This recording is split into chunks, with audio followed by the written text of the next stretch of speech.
Most people think communication is just about the words you use, but the way you say something determines both what people actually hear and how confident you come across when you speak. Listen to this. She didn't tell me she hired you. She didn't tell me she hired you. She didn't tell me she hired you. She didn't tell me she hired you. Same 7 words, 4 completely different meanings. And that's the power of your sub-communication. Hi, my name is Hugo Muntel. I am a communication coach and I help people master the #1 high-income skill, communication. And today we're talking about sub-communication, the hidden layer of tone, emphasis and body language that shapes how people actually perceive you. Sub-communication is everything that sits underneath the words themselves. It's the tone of your voice, it's the emphasis you place on certain words, the volume, the speed, the pausing, the way you use your body, the way you use your eyes when you speak. And this is where a lot of people actually get surprised.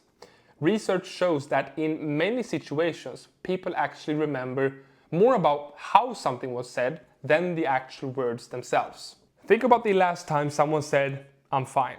Depending on their tone, that could actually mean that they were totally fine. Or it could mean the complete opposite, that they weren't fine at all. The words don't change, but the delivery does. Now, sub-communication is also one of the main drivers of how confident you seem when you speak. You can have the best ideas in the room, but if your voice trails off, if your body language looks closed, or if your tone lacks energy, people assume that you don't even believe in your own message. But on the other hand, if you speak with a steady pace, clear emphasis and conviction, people are far more likely to trust what you're saying, even if the words themselves are very simple. So sub-communication is not decoration, it's not something extra on top of your words, it's the actual channel that carries your words and decides how people interpret you. Here's a very simple example. If I say, "I think we should go with option B," it sounds confident, like I actually believe in my choice. But if I say the exact same thing more quietly, with hesitation, I think we should go with option B. Suddenly it sounds like I don't even believe in my own opinion. Same words, but completely different impression. Or let's go back to the first example. She didn't tell me she hired you. If I say it with excitement, "She didn't tell me she hired you," it sounds like I'm happy for you.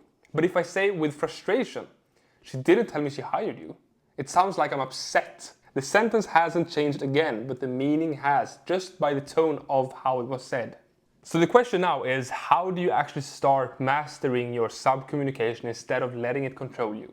Here are 2 very simple exercises that you can start doing today, easily, if you want to actually improve this. The first one is paying attention. Notice your own sub-communication in everyday conversations. So do you drop your voice at the end of sentences? That basically sounds like you ran out of breath.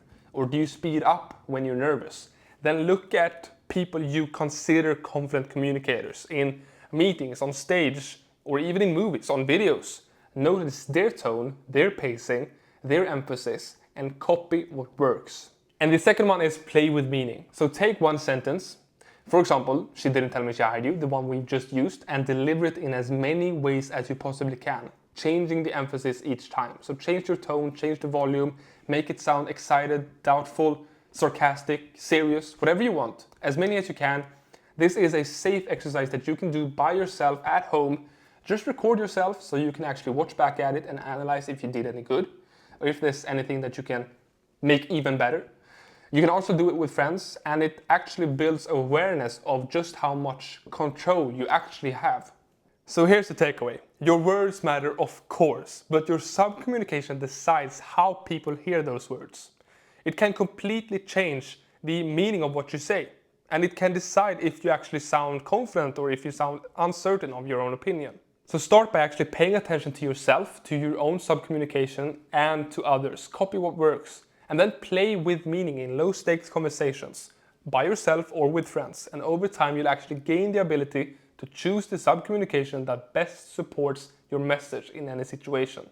If you found this useful, hit subscribe. I share new videos and shifts like this every single week to help you improve your communication skills. And if you actually want to take this a step further and work with me directly, you can now join my community via the link down below. See you in the next video. Bye bye.